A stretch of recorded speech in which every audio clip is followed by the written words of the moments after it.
Man, all right, everybody. Welcome into episode 15. 15, right, Nate? 15 of the Mind of a Coach podcast, man. We're here, 15 episodes in. How you doing, man? Good to talk to you. Good to see you. And I usually say it's good to see you, but I'm starting to get tired of you. 15 is a lot. Yeah, I tend to have that effect on people. You can't get rid of me.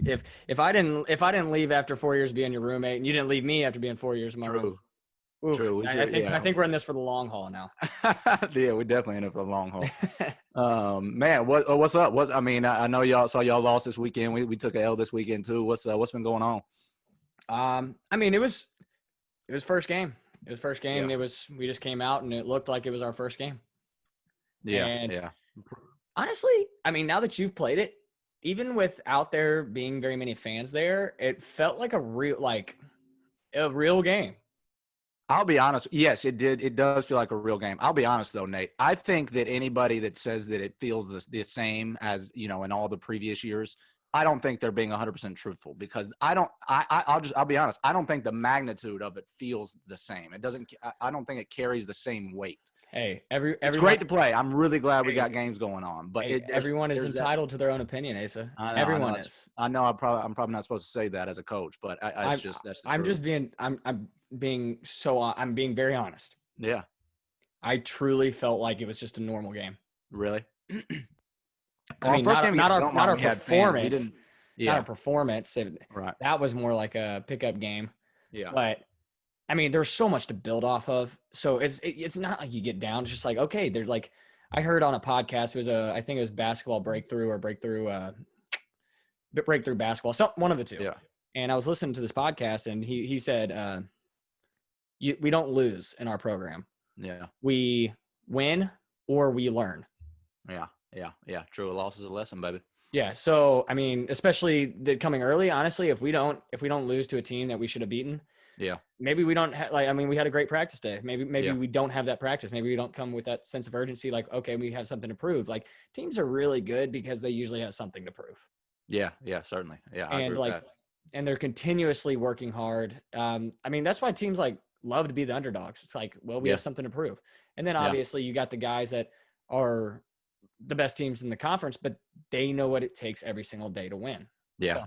Yeah. Certainly, man. Certainly. And I think our guys are going to figure it out. They're going to figure it out. When's y'all's next game? It is on Saturday against top 25 Valdosta State.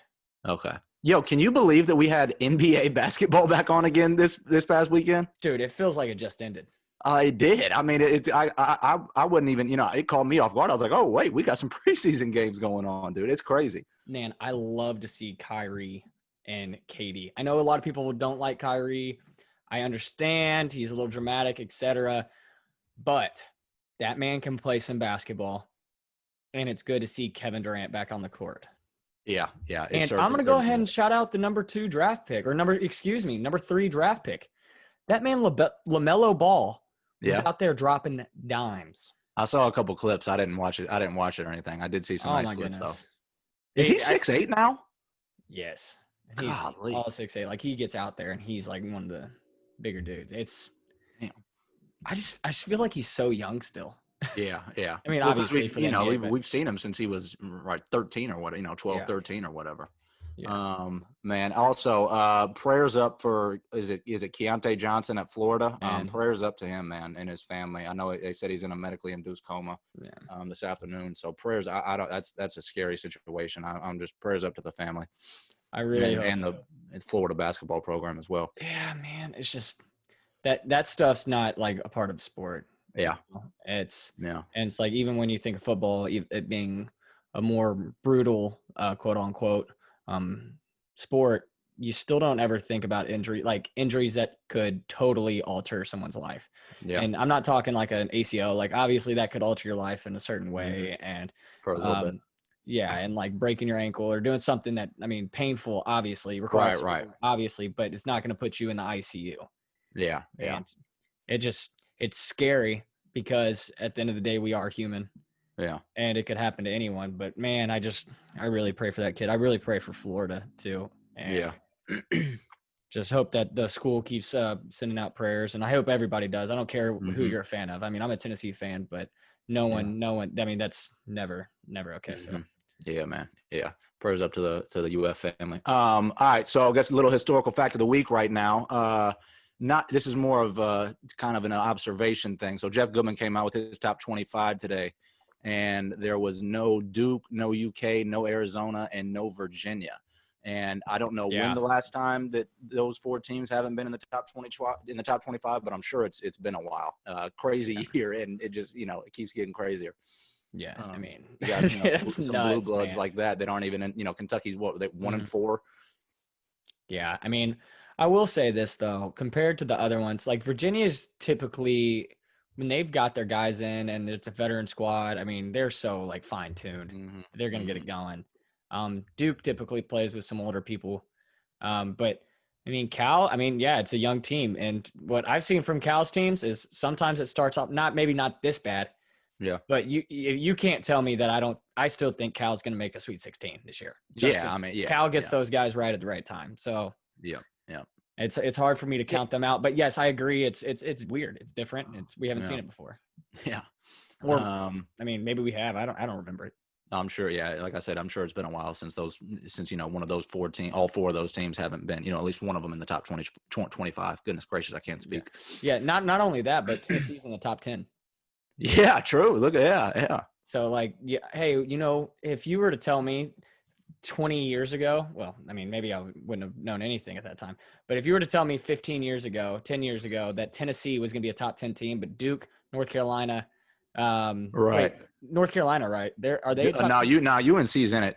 Duke, Arizona, Virginia, Arizona, and Kentucky. Yeah, 4 big ones that aren't in it. Well, and if they would have told you that 15 years ago, and you would have said that Tennessee's basketball team would be much better than the football team. Sorry to take a shot at your Vols right there, but it's really not. It's just factual at this point. It's just facts, and on this podcast, I really deem the importance of facts. So I don't want to give out anything other than that. And the football team is just not very good. However, we are on a 1-game winning streak, Asa. Yeah, true. Yeah, good for y'all. Against the Fighting Commodores, poor Commodores. All right, so hey, I got a little something I got to get off my chest right now. Oh goodness, get it off. So you know how like on the foul count on the scoreboard, it just goes up to 10, right? Yeah, that's always confused me. But keep going. I think we're letting these refs off easy. That thing needs to show how many fouls have been called in that game because it stops at 10 and, and it looks like it's 10-7 or 10-6, but it really, and especially for us, it's like, 15-6. And I think these refs are getting away with something, man, because they're not held accountable. Nothing happens to them. They just get to keep blowing the whistle and that stupid little ticker stays at 10. Okay, they're skating away. They're getting off easy with this, man. That counter needs to tell the accurate foul count. Okay, I do agree with you. I think it's kind of silly that it stops at 10. I know. I don't understand that. I don't understand that. But if you're going by the refs are getting off easy, I'm gonna have to object with you on this, and that's fine that you had to get off your chest, and that's the reason you got it off your chest. Yeah. But refs are supposed to call fouls a foul. Not a foul is not a foul, and so if the fouls are that lopsided sometimes, it's like, sometimes. But what I'm saying is like you can have an accurate a ref could be doing a good job calling fouls on a specific team, and it could be in 14-5. But I'm not saying that can't be the case. I understand what you're saying though. It should be evenly called both ways, and typically that ends up leveling out. Yeah, it does over time. It does. But I want that ticker to show the accurate amount of fouls that have been called. I'm done with this stopping at a 10 nonsense. That's ridiculous. I think you need to send in a complaint. Yeah, hopefully no refs listen to this because we ain't getting no calls. All right. Okay, man. Well, dude, hey, good to talk to you. So you trying to get my keys real quick? Oh yeah, my fault. Go into your keys real quick. All right. So my 3 keys for today. I've said it once, I said it twice, I'll say it a million times. It is going to be for our guest this week. Oh, man. Hey. What's up, fellas? What up, dog? Chilling, man. What's going on? Nothing crazy. Trying to get my computer set up. Yeah. I never open it when I'm working. So I got my spaceship monitors in here. Your spaceship monitors? Yeah, man. I'm a tech junkie sometimes. Yeah, I like that Vandy hoodie. Man, I was deciding on what I should wear today. I didn't know. You couldn't rep a little TSU or Lee or nothing? Nah, I'm glad. I don't have any. I don't have any Lee gear. I don't have any TSU gear. Actually, I have like TSU shorts, but I mean, I'm glad you wore the Vandy hoodie. Yeah, I had to be authentic to my alma mater, so I figured I would show some love and respect there. What are your thoughts on your alma mater right now? Stackhouse and everything. How do you? I mean, are you cool? You like him? You think it's going in the right direction? I think it's going in the right direction. Basketball times are different now, man. With the climate of everything that's going on, recruiting is different. Oh yeah. Kids don't. If you're a top tier kid, you can go 1 year anywhere, really. Yeah. So, I mean, we'll see. I think at Vanderbilt, it's always about getting, as you know, at Belmont and Lipscomb, it's about getting that system guy, that guy that fits the Vanderbilt criteria, that checks off all those boxes. So the players, it's very rare that you get a Darius Garland or. Yeah. So. Have you talked to Stack at all? I mean, do you still keep in did you have a relationship with Bryce Drew or anything or? Nah, the last person I talked to up there was King Rice. I want to say. Really? I talked to Coach Strong because Coach Strong is on staff. So when I see Coach Strong like out on the road or something, he was in Dallas a year ago. And I went to go see Lil Marcus play actually. Down here in Duncanville, and I went to go see Lil Marcus play, and he was. I was just telling him, by the way, that I still listen to his dad's song, and I was telling him about the song that you and his dad had. I don't know what you're talking about. I don't have a music career, so no, you don't. All right, okay. Thing. I'm like 5'10", 155. I don't know nothing about it, All right, man. Okay, we got Mario Moore joining the show. Nashville native, Nashville legend. Went to Antioch High School, went to Vanderbilt University for 4 years, graduated, got his degree. You're top 10 in all-time three-pointers made, aren't you, at Vanderbilt? Yeah, I think I'm like 6 or 7. It may have shuffled a little bit. And you also still hold the record for single game threes, right, with 9? Tied with Shane Foster. He made 9 against Mississippi State. Like on senior night, he went crazy. Okay. Hi, though. I'm in the building. Yeah, I got something for you a little later. I'm gonna have to go grab something, but I got something for you. I was talking to a Vandy fan last week, knowing you were about to come on, and now I got something for you in a little bit. Oh, okay. But anyway, so after Vanderbilt, you play overseas for a couple of years, right? Slovenia, played in Slovenia. Come back home for a little bit. You start training. You're still working with some players. Then in 2012, you go down to Shorter University. Is that correct? Go down to Shorter University and started kind of getting into the college game. So that was they were in the transition from NAIA to D2. So we were playing that first year that I got there. We couldn't go to the postseason, and we had a squad, but we couldn't go to the postseason. So we did like I don't even know what it's called now, but it's like the church league of sorts of the NCAA, like you playing that tournament. Yeah, that so it was pretty good, but we were solid. We had some studs. How did that whole thing come about? Because I mean, it was my senior year, right? It was my senior year of high school. I remember I was bummed you were leaving Nashville. I wasn't going to get to train with you at all. How did that come about? Were you looking for it? Did it just kind of happen? It was the most random thing ever. Brock Rowan, obviously. Yeah. Brock Rowan, your AA teammate, went to from Crossville, one of the best shooters I've had the pleasure of coaching. How this happened was he was being recruited by Shorter. Yeah. And he literally goes, "Hey man, I went on an unofficial visit to Shorter and I went down there to play." And I was like, "Okay, where is that?" And he's like, "Rome, Georgia."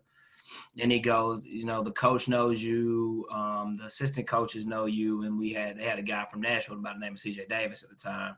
Okay. And he's like, "Yeah, and CJ knows you." And funny enough, they're looking for a coach. I'm like, what are you talking about? I'm like, at this time, and I'm just kind of like working, coaching AAU, training, coaching middle school. I was doing all of that. So they were like, they're interested in talking to you about coming to coach. And I was like, what?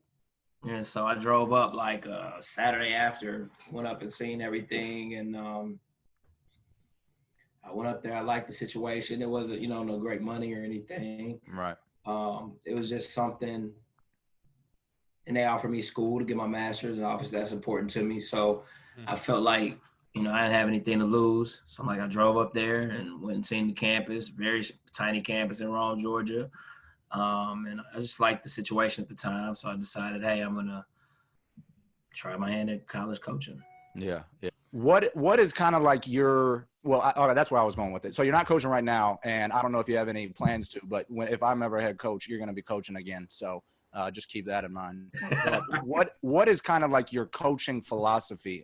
What's your coaching philosophy?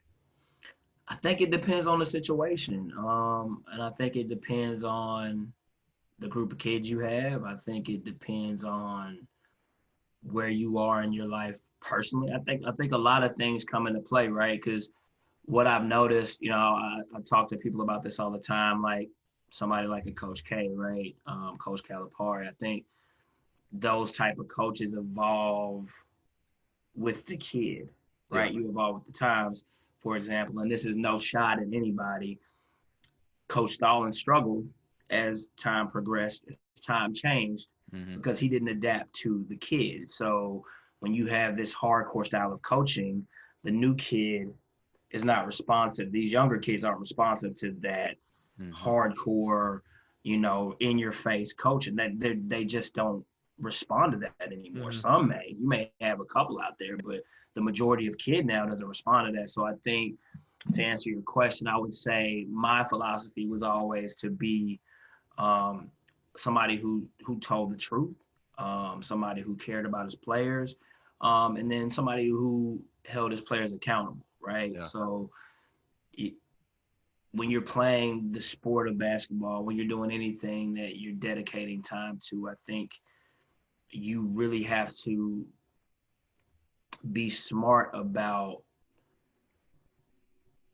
the systems you implement for your program, right? Yeah. So whether it's what you believe as far as education, some schools are big on bringing church into it. Some schools are not. So it's all about what you implement to your program. And for me, it's about loving the kid, being honest with the kid, holding them accountable, and being there after the sport is done. After the basketball stops bouncing, I want all my players still, anybody I've ever coached, still calls me. I go to weddings, I give life advice, I pick up the phone, some of them find themselves in different situations, and I'm there for all of it. So, I tell anybody that I've recruited or I've coached, hey, this is not just a 2-year situation, a 4-year situation. This is a situation that's a lifelong deal. Yeah, and it's not just a basketball thing either. It's a life thing. So after you walk away from the game of basketball and you need help with what you want to do next, if I could point you in the right direction, I will 100% do so. So yeah. I just want to love people, have fun, and also compete. You know what I mean? Yeah. So I have a question. When you take this opportunity to go coach college basketball, I'm gonna get to the B portion after I ask you the A portion. So the A portion is you go from training kids to now coaching, and that can be different. I mean it is different. It's not the same. What were some major adjustments or just adjustments that come to the top of your head that you had to make during this time? Well, with training kids, it's just like I trained Asa, worked with Darius Garland, I worked with you, I worked with so many different kids in the Metro Nashville area. So for training, it's all about studying the person you're training's game. And then also you got to know when you're training this kid. Am I training them off season? Am I training them during season? Because when I'm training somebody during the season, right, I would go watch Asa play. And I would say, all right, where's Coach King getting you the ball at? When you're in college, where's your college coach getting you the ball at, right? I'm not going to put you through this crazy amount of drills that you see now. I'm gonna train you to what you're doing in your system so that you can be successful and work on the things that you're doing daily, right? Unless you have a stud that's like can do whatever they want to do and they're going to be a pro. Yeah. Then you work on those types of different things. But as far as when you walk into coaching, as I was coming in and I was, as an assistant, it's more so about what does your coach need? What does your coach need? So when I got there, my coach was like, hey, I got some guys that are off the chain. They're really talented players, but they struggle in the discipline aspect. And, frankly speaking, he basically said, we're a white coaching staff. I have young African-American kids, and sometimes it's harder for me to talk to them because I don't see their reality all the time. He said, so I need you to really – that takes a big man to say that. Yeah. So he was like, I really need you to tap into these players and make them understand what it was like for you playing and what you had to do and, how you were successful at a high level. So, it was more so like it was easy for me because it was like, oh, it's just like I'm going in and mentoring. And, he was like, when I got there, I was like, do you guys individual train? Do you do any of this? He's like, I know you're a big trainer. He was like, nah, really. We just got guys that can go. And I was like, well, I would like to, put some time into the schedule to really develop these guys individually. So it folds into the bigger picture of what we're doing. So he's like, man, I really want you to, get close to them, be their mentor, be there for them, help them out. And then the training part just came naturally. And then, as I get there, I learn the system and what we're doing. And, I'm a basketball head by nature, so I'm always breaking down film, watching film, seeing where guys get their shots from, and, easier ways for us to be successful. So we would just always have basketball conversations. And he was like, man, I really want to put you into the fold of what our system is. And when you see something, I want you to call it out. I mean, because you have a sharp mind. So I want you to, basically just share your knowledge with us too. So he was a coach that was willing to, as I was new to the game, but he was willing to take my advice. So it was a pretty seamless fit for me. Yeah. What is all right, let's get into playing a little bit. Tell us what playing overseas is like, and is there any differences in the way the game is taught or coached, over there as opposed to here? What are something? Tell us something we don't know about overseas basketball. The game is totally different. I think it's more cerebral overseas than it is here. You know what I mean? So that's why you see these Luka Doncic, for example. Like, he's not the most athletic guy. He's not gonna wow you like Russell Westbrook will, but he's effective and efficient because he gets to his spots. He picks the defense apart. I mean, he's just a really smart player. And I was actually in Slovenia when he was younger, so he was playing. Right, so he was playing in gym. Did you get to see him? Did you? Yeah, I mean, he was like 14. I was gonna say he had to be like young. Sweet. Yeah. And I'm like, but he's playing with the older team. I'm like, okay, this kid's gonna be serious. Like, I didn't know that. That's crazy. Yeah. I mean, Dragic's little brother played on my team at the time. So Dragic would come back and all the time and play. So it was cool, man. But it's different. Like, they play the pick and roll different. Yeah. It's a lot of pick and roll. It's not a lot of up and down, up and down, up and down. It's getting into your sets and running. And then, a good player over there is, you think here a guy gets off, it's 30 points, 25 points. A good game over there is 15, 5, So it's just totally different. It's slower. Yeah. The sets are different. How they guard the pick and roll is different. Defensive schemes are different. I walked the first 3 times I caught the ball, and I walked. Jab step, or what was it? You have to I just ripped through. Don't they? Well, they kind of make you put the ball down first, right? Yeah. You got to put the ball down. So that's why when I got back, I don't know if you remember this, but I used to train you on catching the ball and backing up. Yeah. Coming back at the screen. I remember that. Yeah. So that was like, because I remember, like, I'm like, oh man, this is cake. Somebody was guarding me, and I just ripped right through and went and it was like travel boot, and I did it again. Like, my first 3 possessions, the coach like, Mario, why do you do this? Put the ball down. Put the ball down. But it was like, after I figured that out, I was like, oh, okay. And I like playing fast, but at that time, I'm like, as you start to get a little older, I don't mind playing slow. Also, practice is different. Like we practice once in the morning, like 10:30. It was like a shooting practice, shooting kind of a walkthrough, free throws, jumpers, conditioning, and then at night you come back and you have your 5-on-5, down and compete. So it was all day. All right, let's run it back a little bit. So you committed to Vandy pretty early on. Tell us about your high school days and then how you got to Vandy. I committed to Vandy when I was 15 years old. Yeah. That's still nuts to me. I committed to Vandy. I didn't even let the recruiting process play out really. I just it was a play in AAU that I made that I got a scholarship off. It was actually one play. It was I went to the hole, scored a layup, and the guy takes the ball out, and we didn't get back. So I laid the ball up. So we were supposed to get back for me to get back. Mm-hmm. And I sprinted, and I took a charge on the other end.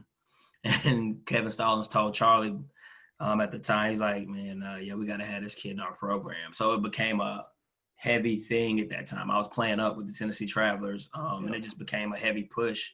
He was at my school every week. He did all the games. I mean, he talked to my mom. He had me on campus all the time. I mean, I was hanging out at Vanderbilt when I was, 15 years old with the team. Yeah. So when I was like literally hanging with the team, like in the dorm, like chilling, like I feel like I was just a part of the family before I ever even committed. Yeah. And then, obviously, I'm a mama's boy.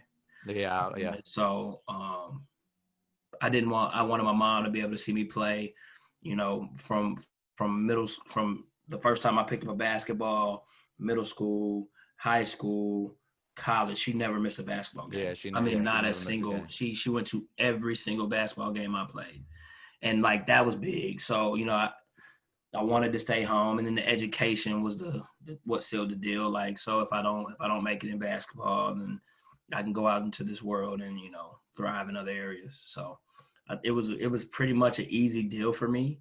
Mm-hmm. Now some other teams try to come in later. Tennessee, Cincinnati, Kentucky came in a little later. Like, oh, we didn't get a chance to fairly recruit you, but I was like, it was done. Tell us about Stallings. Give us a good Stallings story. What was he like? What was he like to play for? Just tell us about Stallings a little bit. Great X's and O's coach. I think Stallings is a true basketball historian. Like, really knows the game. Really knows how to, put players in position to be successful. I also think that he's a guy that he's an accountability guy. He's tough. If you're gonna come play for him, you can't be soft. You gotta be able to roll with the punches. And he's a guy that I'm forever grateful for because he gave me an opportunity to play college basketball. Yeah. Right where I'm from, a lot of kids don't get that opportunity. You get a couple that come out every now and again, like, oh, that kid from Antioch, he's gonna be good. But for the most part, you don't see a lot of us play at that D1 level and get that opportunity. So I'm forever grateful for the opportunity he gave me. But he was a X's and O's guru, tough to play for sometimes because he didn't hold any punches. And but he was successful in what he done for a long time. So I enjoyed playing for him up until that last little bit. But it was quite a good experience. So you and Matt Friege, y'all weren't cool at first, right? Friege has always been my guy. Like Friege. No, you told me a story one time where like y'all finally had like some heart to heart, and like I guess. Right? No, so there was a couple times like we would get into it. You know what I mean? Like, because I think there were times like people wouldn't say anything to him. You know what I'm saying? Like he was our guy. Like he was our dude. He could walk in practice and practice good, bad, whatever. And you know what I mean? Like those were the times I would look at him and be like, hey man, we riding on your shoulders. We need you today. So we had that type of relationship to where if he felt like I wasn't doing something, he would say something to me. Like one time we got to argue, and I don't remember what it was. I was being a butthead that day. I was like playing really well. Yeah. And I don't know what it was. I came in the gym cocky one day and I was killing. And it was like we just exchanged some words. And I remember I was walking to the locker room and I was like talking. I was like talking crazy when I was walking to the locker room. He had a ball and he slung it at me. And I just remember turning and I caught it. It was like I turned and I caught it, and I go, you should work on your arm or something. I dropped the ball and I walked in the locker room. We get in the locker room, we're still arguing. But like that was like those were the moments. Like we're like truly like brothers. And then like, 2 days later we were laughing about it. But I love Freege, man. Freege is a hell of a basketball player, but like a great dude. Like, he still texts me to this day and just like, hey, what are you doing? You all right? Come see the kids. So we have a lifelong relationship, one I'm grateful for. But Freege was he was a beast. Freege was a beast. I love playing with him. He made my life easy. Night in, night out. All right. So Mario, I was going to ask it and then you have hit it. I'm going to run and grab a couple things. I'm going to run and grab a couple things. Yeah, that's fine. That's fine. So you have mentioned accountability multiple times. You mentioned it when you were the assistant coach at Shorter. You mentioned it now with like, okay, Freege, if you're going to do this, if you're going to not show up today, then I'm going to get you. And he it sounded like he might hold you accountable too. Absolutely. So what is the value to having players that will hold each other accountable? That's when your team starts to rise to the next level, right? Because what I've noticed is sometimes you have really talented teams that lack accountability, and they'll lose games that they're not supposed to, or they'll have seasons that they're not supposed to. And it's because they're scared to talk to each other, right? They're scared to have a disagreement. They're scared to have that tough moment that's going to make them better, that's going to take them to the next level. And I think, the accountability can't only come from the coaches. Sometimes players feel like, oh, only the coach can tell me what to do, or the coach can demand me to push and work harder. But the real true, the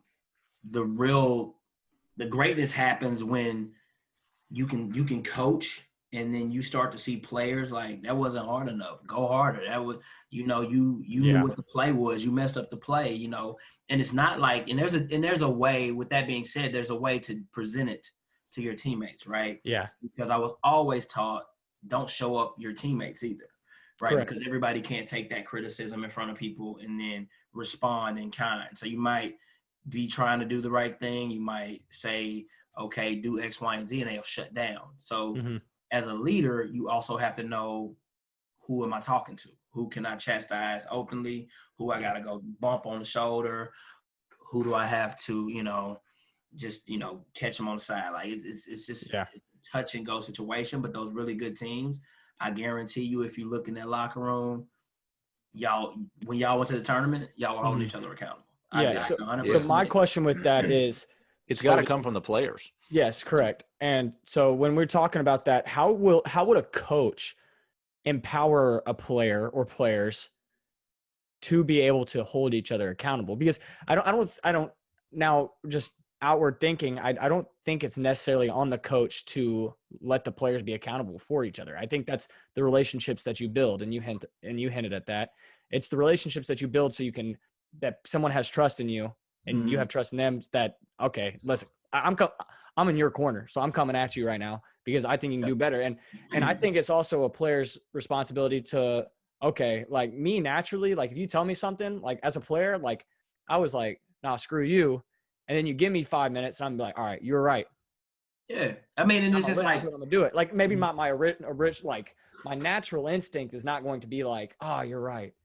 But it's like, because you hear something, you got to be humble. You feel like you're doing it right. And you're like, who are you talking to? You know what I mean? And who are you to talk to me like that? But if you can just take the message and say, okay, what is he really trying to get out of me right now? What is this person trying to get out of me? And then you hear the message, you receive the message, and you either take it as a challenge. Some people like take it as a challenge. Some people need to get pissed off to play better. Prime example, I'll give you a story. I remember we were playing at Ole Miss. Freege was 18 points away from breaking the scoring record, and he knew it. And he was playing like it. He was he was nervous. And I gotcha. And I was like, I remember, like, it was like we were walking to the media timeout or something. I looked at him like, you gonna come to the game tonight? What we doing? So we flew down here for you to be scared all night. What are we doing? What are we gonna do? We're gonna play. And he ended up just like, he looked at me, he laughed, and then like next thing I know, like 24, 25, like he tapped in. He tapped in to who he really was. But you could tell that he was thinking about it. Breaking the record, and it was something that was there. I'm like, man, what we doing, man? We waiting on you. You know the train don't go unless you on it with us. Let's go. And he started rocking and rolling. So it's just little things like that. It's not a disrespect thing. It's just hey man, I know what you're capable of. Show me. Yeah. And that's all it is. You got somebody that's talented, and you know that there's a lot more inside of them than they're giving you. Then somebody's got to be able to tap into that to get the max out of that player. And I think other players, when they become friends and they trust each other, then you can pull that out of each other. And then also you don't want to let each other down now because you know what you're playing for. Yes.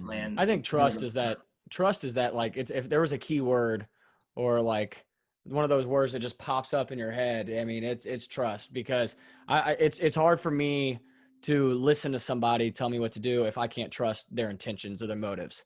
Yeah, absolutely. And it's like, I used to have, it's funny because it's just like the smallest things in basketball. Like, you should be like, man, help side defense. And coach would be like, get up on his left, force him to the rim. And naturally, while you're playing defense, you just don't want to get blown by, right? And so, but he's like, you got dogs back there. You fine. We know what we're doing. This is the rotation, and you just have to trust that your guy's gonna be there on the pass or in the gap or whatever it is. You have to be able to trust that. But all of that is so tied together. It's so tied together. It's crazy. Yeah. Hey, so what'd you go get there, bud? All right, so I'm out with a friend last week, right? And I knew we were about to have you on the podcast. His friend is a lifelong Vandy fan. Okay. Lifelong Vandy fan. And so knowing we were about to have you on the podcast, I made him do his two tiers of Vandy players. So he gave me his top Vandy players, 10 players in each tier. All right, you want to hear tier 1? All-time Vandy players. Yeah. From an avid Vandy fan. Okay. First one is Clyde Lee. Okay. This is tier 1. Clyde Lee. No really particular order, just people who came to Jeff Taylor, Shane Foster, Billy McCaffrey, Matt Freege, AJ Ogilvy, Derek Byers, Charles Davis, John Jenkins, and Jan Van Bredikoff. I ain't mad at it. You ain't make tier 1. I was upset with him. I wasn't meant to make tier 1. All right, tier 2. Here we go. I'm okay with that. Ogilvy made tier 1? Yeah. Oh, hold on. Time out. Not trying to be disrespectful. I'm just asking. Festus is easy? Yeah. Tripping. Fest is on tier 2. So tier 2, we got Will Purdue. Automatic swap. We got Will Purdue on tier 2. Damian Jones, Wade Baldwin, Luke Cornett, Barry. Is it Voheen? Barry Goheen, yeah. Yeah, Goheen, yeah. Barry Booker, Mario Moore, Festus Ezeli, Phil Cox, and Drew Maddox. So I got to throw Festus in their first group, first and foremost, because the way he just progressed over those years was crazy. He just became a flat out monster when they won the SEC, SEC championship rather, in the tournament. Does Damari Carroll, since he went to Mizzou, he doesn't count? Yeah, Damari didn't come there until he left Vandy though. It's all about situations. It's all about. The same guy. He told me that Damari Carroll was on that team. I had no idea that he was ever at Vandy. He was so nasty at Mizzou. Yeah. But he was told to use like a 4 at Vandy. Yeah, I mean, you still saw flashes too. I mean, but when he went to Missouri, he got the ball on the floor, shoot a little bit. He had to play in the open, but we played him like a exclusive 4. Really, he was just like a 4 utility 4. Yeah, but he goes somewhere else and they utilize his talents different. And now you see a guy getting many NBA contracts. So yeah, Festus got Dan Lange definitely got to be tier 1 too. Dan Lange was a monster. Really? Dan Lange got to be tier 1 to me. But, Charlie D, my guy. Shout out to Charlie D. Yeah. Yeah, I love everybody on that list. You know, a bunch of great men that I was able to meet, learn from. You know, yeah, some. I'll be honest, Asa. I really have a question, and I could be very far off. This is for both of you. Is Riley LaChance that far off from Wade Baldwin? You could argue that he had a better career. Yes, correct. But you know, when you get it depends on who you're talking to, right? Because he got drafted, he was a lottery pick, and he left after his junior year. Is that correct? Yeah. Wade. Yeah, I think so. I thought Wade just played 2 years.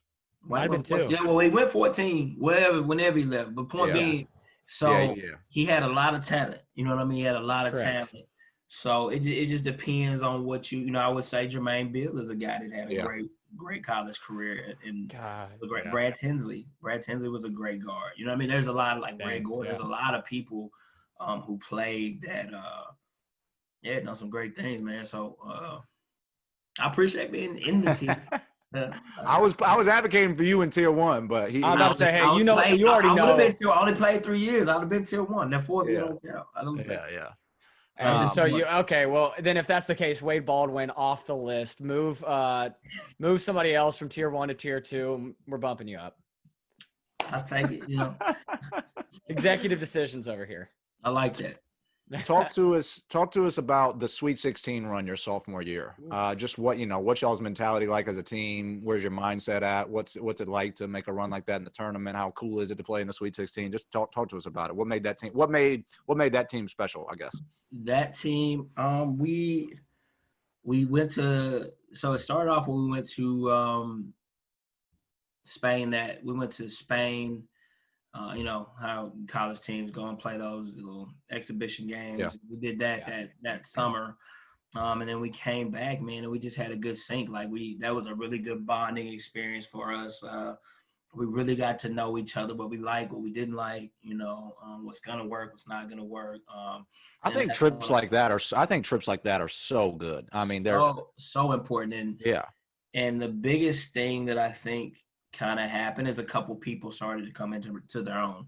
Like I started to realize, you know, what kind of role I could play. Julian started to realize that. So people who were coming into their sophomore years were, starting to grow and understand the college game, the speed you needed to play at, how you needed to be mentally prepared, what your body needed to feel like. All of those things started to come into play for us. And, we got stronger, we got tougher.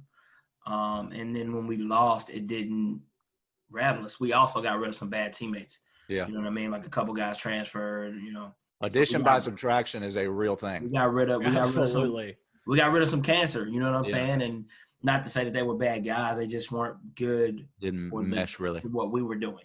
Yeah. So we got rid of some some bad teammates. And we had a group of guys that loved each other, had each other's back, and we went to war every night. You know, and you got to think we went 8-8 in SEC. That's the middle of the pack. You know? Did y'all really? I mean, Mississippi State was loaded.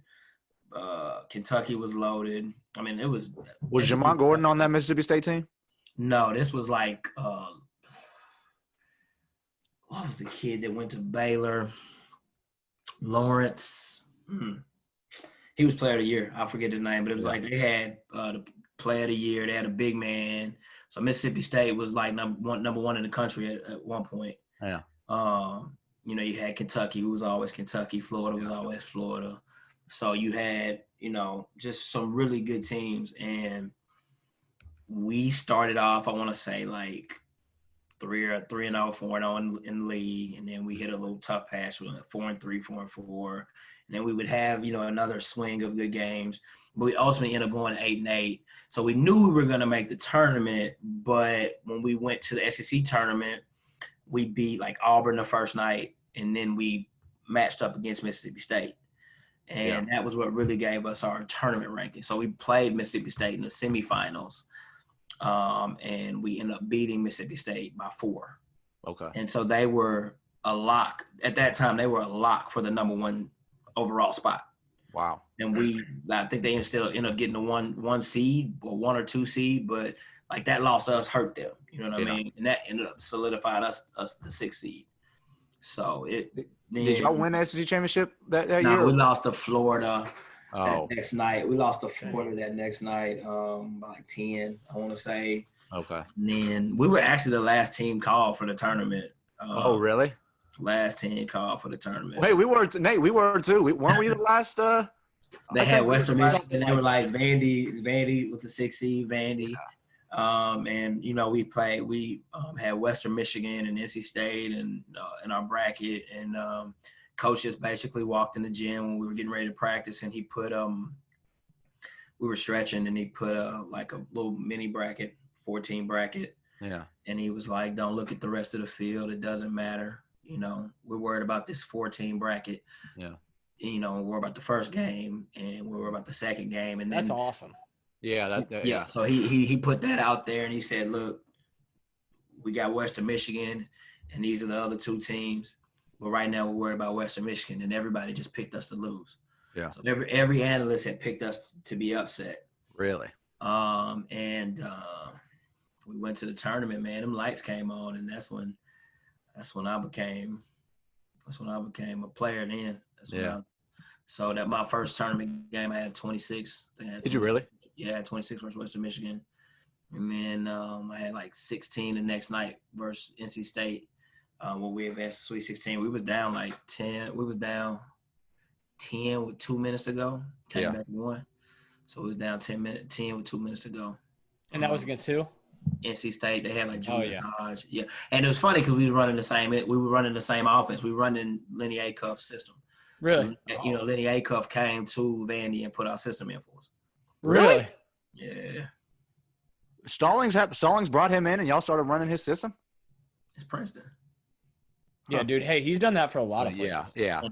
And I will, if anybody else runs it, they're gonna have a tough night against him. Yeah. He used to knife people up, but Acuff is good. We figured it out. It worked for us because we had guys that could stretch the floor, David and Freed and Corey. Mm-hmm. So we're playing big guys that could shoot the ball. So it really worked for us. You know what I mean? It wasn't like we were just throwing the ball inside. And isn't that crazy though? I mean, if you've watched Lipscomb basketball, what he's been able to do with a post and a Son that can't shoot it as well from the outside. But man, I mean, being the best player, he has found a way. Dude, Son is I'm so happy for Son, man. But if you can pass, and he can pass that thing. If you can pass, if you can screen, and if you can be in the right place at the right time in dude's offense, you can eat. And he can do everything you just said. Because phenomenally. It's not about it's not about being able to put the ball on the deck and go score. It's about and he can do that too. I know, but 6'8", 6'9", 270. But that makes it better, right? So now you got a guy that can go do that, but you don't have to do that. I'm giving you opportunities to do that, and then when the time calls for it, now you go play, right? Yeah. So, so we were running up, Princeton offense, a lot of back cuts, high, all that stuff, rub passes. Yeah. But we had a good thing, and then we ran into the train. We ran into UConn. Yo, that's right. Ben Gore was on that team. That was was that Okafor? Okafor. They had like 8 first-round draft picks. Okafor, man. That was a team. That was a team. I remember Coach Calhoun's post-game speech, and he was like, honestly, what was Vanderbilt gonna do? That's what he said. What were they gonna do? Slow the game down? Slow the game. And I got the best players in the country. Slow the game down. Oh, would they want to run with us? Speed it up. I got the best players in the country. That was like his thing. Like, what are y'all gonna do? Like, yeah, they had a good game plan, but we have the best players in the country. How much y'all end up losing by? 12, 13. I mean, they were like, like we would fight, claw back, and make it like interesting, but then they just had firepower. Because look, it was funny. His coach is like, man, under no circumstances are you to guard Ben Gordon. Okay. Cool. He's telling that to you? Yeah. He said, under no circumstances are you to guard Ben Gordon. I said, okay. All right, cool. Why not? No 30-piece for me. So I was like, cool. So they switch him to point, and I look back at the table. He's like, forget it. Just guard him. I'm like, looking like, who am I switching to? He's like, Under no circumstances are you to guard big guard. Hey, you were looking behind you. Help. Hey, coach, you subbing me out? What we doing? Yeah, right. That is funny, man. Yeah, that's no circumstance. Could you have left after that year and gone to the draft? I probably should have tested the water. Well, you couldn't really test it like you can now, but but you could have put your name in the hat though and just seen interest scores. I probably should have because I was killing. I was playing really well at that time, and like now, the game has changed to like bigger guards, right? Yeah. But like then I could have played with C.J. Watson, made a career out of it. Guys that I played against that ended up having decent NBA careers. I think I was that echelon of guy, but I stayed. But it didn't cross my mind. It didn't cross. Really? It didn't cross my mind. And the funny thing is, Junior Burrow, who played with Virginia and played with the Celtics and played a long time in China, man, he was like, we were playing in the NBA Pro-Am over at NBA. Yeah. And he was like, Slim, I'm so hot at you, Slim. What are you doing, Slim? I was like, what are you talking about? He's like, man, you're supposed to put your name in the hat. You're supposed to be out of here. He's like, I was like, what do you mean? He was like, nah, dude, you really missed this. You missed that. Yeah. And it never crossed my mind. It never. That's interesting. Because what were you thinking? You were thinking, okay, I'm 20 years old, 19, 20 years old right now, and I'm getting a degree, and I just had a great, nothing's going to go poorly. I'm going to keep doing what I'm doing. I'll have that opportunity in a year or two. Yeah, and I was like, I come back, I'm going to be better next year, and then I'll have more interest next year. And I played well my junior year, but I played well my junior year. So, but it never crossed my mind. Like I was a team guy. So now thinking back, I would have been more selfish and saying, okay, let me go try to see what I can do. If I'm good enough or not. So. That's interesting because you're a loyal dude, and the fact that didn't even cross your mind. Now you'd have everybody and their mama trying to tell them they need to enter the draft. Absolutely. Especially after that. I averaged like 21 in the tournament. I want to say 21. Something like that. I should have got up out of there, but oh my gosh. Yeah. I don't want to say this and lead you astray, but I'm 95% certain I am a Tennessee fan, and I had a Mario Moore jersey. So that's lit. You know what I'm saying? Hey, I found a picture the other day of John Matt. I found a picture of John Matt. Shouts to John Matt. It was like a picture because John Matt was like the biggest Vandy fan. I was like, a picture when he was like young of me signing his jersey he had on. And really?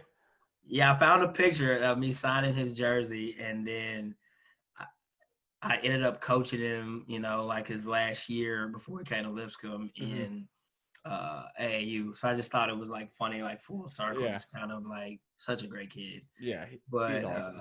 That's all right though, right there. I appreciate that, man. Yeah, it's funny because being a Tennessee fan, I think those were the days of Buzz Peterson, if I'm not mistaken, and I was a huge Ron Slay and C.J. Watson guy. I loved those two, but then I loved Mario Moore and Matt Freege. So I met you in the going into the 7th grade. I wasn't all my friends were Vandy fans, and they knew they loved Mario. I, on the other hand, was a Belmont fan, so I never really watched you. Wasn't that big of a fan. I was like, hello, I'm like a penny dude. You were the one kid growing up that was a mid-major fan instead of a high major. I respect you for that. I was. Ask him who got the first dub in the Curb Center. Just ask him that. Yeah, y'all did. I was at that game. Who opened the Curb Center? I was at that game. You did. How many opened the Curb Center? I vividly remember going to that game. Yeah, that was our first game in the Curb Center. We went over there and played, y'all. Yeah, that was the very first. That was first night. But they were nice. I had Draven and Draven was on that team. That's crazy. I forget the post. It was a Son. It was. It might have been Jason Son or Adam Son, one of the Sons. No, it was another kid though, real good footwork. Not a big guy, but he was effective. That had to be Adam Mark. Adam Mark. Adam Mark. I was gonna say Adam. Yeah, so Adam Mark. Yeah, that's Draven Adam Mark. I remember those times. But we opened up. I say that to say we opened up the Curb Center with a dub. And after And after that game, I would go to a Belmont house party. And the guy goes, Penny, I'm standing directly behind Penny, and the guy can't see me. And he goes, yeah, man, you lock Mario up. Da, da, da, da. And Penny goes, funny you say that, and steps to the side. I'm like, what's up, bro? How you doing, man? Nice to meet you. That's amazing. I did not know that. I didn't know y'all went to that party after. Yeah, like I was like, man, I'll be back over here in like 10 minutes. I'm like, I'm gonna go shower, I'm gonna get my card, I'm coming back. He's like, all right, here we go.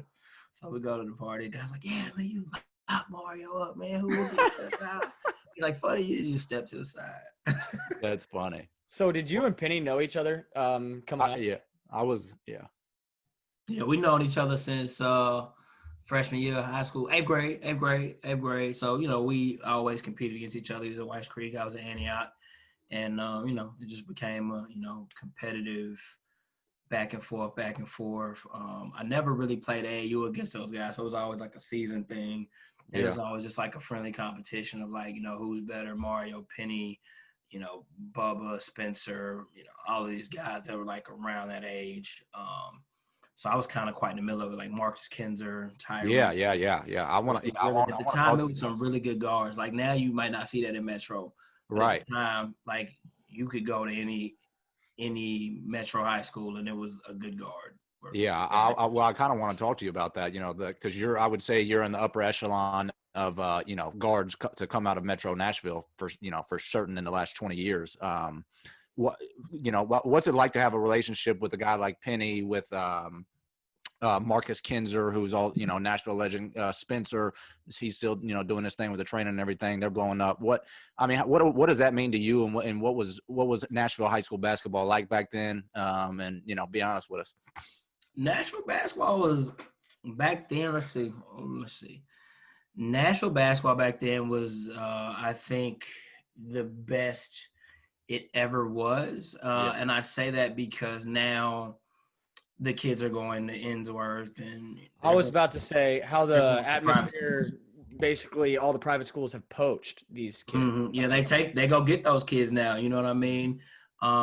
A long time ago, John Patton told me, I was like, man, why y'all keep stealing all the Metro kids? And John Patton said, I mean, if you leave a horse in the front yard and I walk off with it, is it my fault if you didn't tie it up? Or, and he would always tell me that. So, Metro has always had these talented kids that live in the Antioch area, Weiss Creek, Hunters Lane area. We've had all these talented kids, and now it's just like, it feels like the grass is greener, so those kids will go to Brentwood Academy, Innsworth, FRA, DCA, whatever the case may be. I mean, you look at it for football and Jalen Ramsey.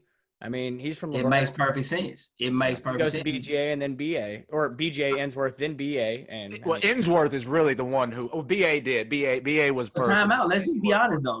If we just being honest, if you just want to talk about who has put out pro athletes, it makes sense it makes sense for a parent to look at Brentwood Academy, because you're gonna say, David Harrison, Brandon Wright.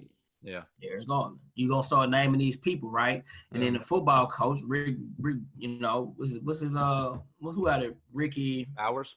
Ricky Bowers can go, he can just run off a list of people, right? Mm-hmm. Yeah. The same thing Carden Flack could have did back in the day. Like all of these people can just start naming off all of these people that they have put in in different situations, right? But back then, I had the opportunity to go to Brentwood Academy, and I was like, nah, I'm not going. If I'm going to go to college, I'm going to go from Antioch. So, I'm not going. I mean, I understand. Like, if you had an opportunity to go to BGA, you probably would have taken it, but BA. Probably, BA wasn't it. BA wouldn't have moved. That's exactly. I hear you. You're not going to go to Brentwood High School or anything. You would have been on that team. You would have been on that team with David Harrison. I'd have played 2 years with David Harrison. And I think a year with Brandon Wright. Damn. So it would have been like stupid. That would have been it would have been like really not. It would have been nothing. Would have been smacking people in Metro. Yeah, and they would play Metro teams and you just have to hold the ball. Like they would, they would come beat. I think the only team that really beat Metro teams around that time was MLK. Yeah. Doc Shelton. But anyways, going on a tangent, but back to Metro guards, Metro basketball. Speaking of Doc Shelton and MLK, I mean, you got to throw Gerald in there. You can throw Gerald in that one. I mean, it was really good players. I mean, you had guys that could guard. You had guys that could just get after it. But you're talking Marcus Kinzer, Tyree, Penny, Spencer. And then even right before that, I mean, you had Odell. Orlando Springer. You had all of these guys that were just like really good basketball players. I remember going into gyms when I was in the 8th grade, and it was standing room only, right? And Antioch was never good. So we were all like, well, I was like the laughing stock. It's like, oh, you can go to Antioch, you can go beat them, right? Yeah. And so when I went there, I'm like, I'm gonna try to change that. Like, so that was my challenge in high school. Like, I was like, I want to put Antioch on the map. I'm gonna be competitive, and we got guys that can play too. You know what I mean? So it was Metro ball used to be loaded back in the day, and not so much anymore. Hey, Asa, I got to ask it. I have not asked it this week. Mario, I do 3 keys every week. If you've had a chance to listen to our podcast, I think there's no better person to ask these 3 keys for. I'm giving them to you this week. Like I told Coach Williamson last week. I struggle to say his name, but I know how to spell it. I know how to spell it. Williamson, correct? It's Williamson, yeah. Yes. Williamson. Okay. That is tough. Yeah, I know it's like Williamson, but it's not. Williamson. But I asked him, and I told him last week, like basically the reason I'm doing this and allowing other people or the guests that we have on our podcast to answer these is because I'm just not as smart as the guests on our podcast. So once again, not as smart as you. You have been around the game for a very long time, and I think the viewers could really use your knowledge right now. So my 3 keys that I would love to hear from you. Could you give me 3 keys for a player that is transitioning into the coaching realm? So, all right, this player just transitioned from the coaching realm. What advice or what keys would you give to these guys? One would be, I think, is be a sponge, right? Because you don't know what you don't know. There's going to be a lot of stuff that, as far as recruiting, how the college atmosphere works, college game works. See you, Asa. Systems.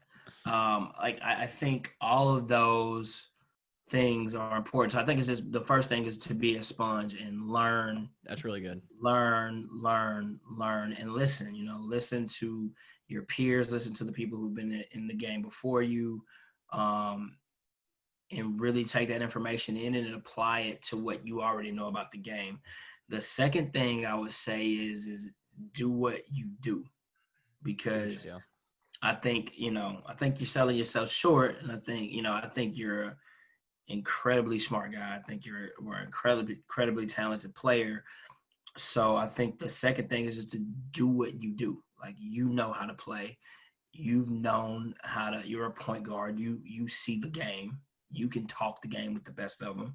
So it's like, all right, what am I seeing, and where do I fit in with the staff?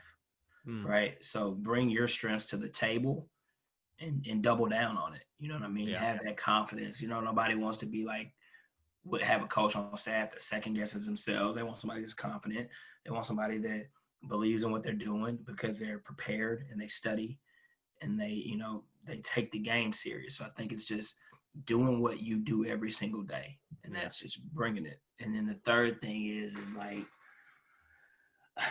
enjoy it. You know what I mean? And enjoy the relationships with the players, enjoy the relationships with the coaches, enjoy the fact that you get to be a part of so many young people's lives and get to affect so many young people's lives that, like, you just get to have fun with it, man, and enjoy that part of the game. Because, really, when it's all said and done, when your seniors go off and they're getting married or they're playing ball and they're doing all this stuff, that's the stuff that's really you're gonna remember. It's not gonna be that they hit 30 points against Shorter or Valdosta State. It's gonna be that, man, I was able to impact this kid and put him on the right path. I'll give you a quick example of a kid I coached at Shorter, Anthony Banks. Love him to death.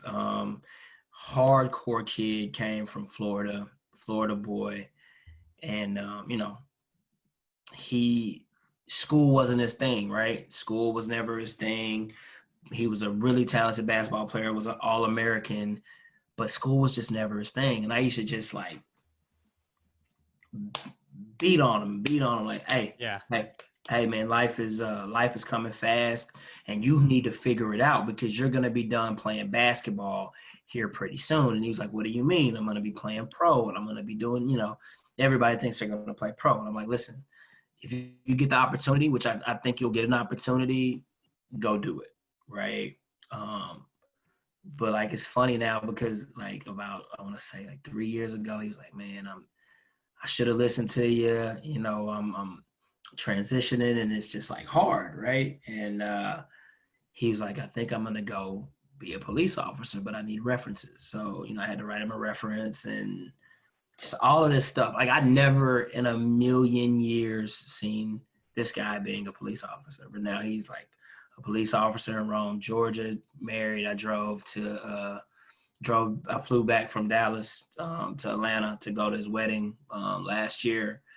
And it's just like, though, that's what the relationships I remember. I don't remember anything about him playing basketball. I mean, he was a hell of a player, but like, honestly, I just remember all the times we would sit up talking and trying to figure out his life because he came from a very rough life. And it showed, you know what I'm saying? Like he was a kid that basketball made sense. Not much else made sense, right? Yeah. And I'm like, you got to be able to figure it out the same way I'm trying to figure it out because I didn't have everything put together, when I was coaching college. I was still trying to figure my life out too. Sure. And so, but we leaned on each other and we became, friends. Through that, it was still a coach's player relationship, but we became friends. And, now it's just something that goes on to this day. And it's funny to see this guy's 6'7" police officer. He had dreads at the time. Now he's like there. He's just like an amazing human. And I'm just so proud that he was able to finally make that transition. Yeah. Because everybody just thinks it's basketball. And it's right. Going to be having fun and enjoying your relationships with your players. Yeah. Okay. So just to recap. So what was one again? Be a sponge. So 1 was be a sponge. 2 was do what you do. And 3 is enjoy it and build relationships.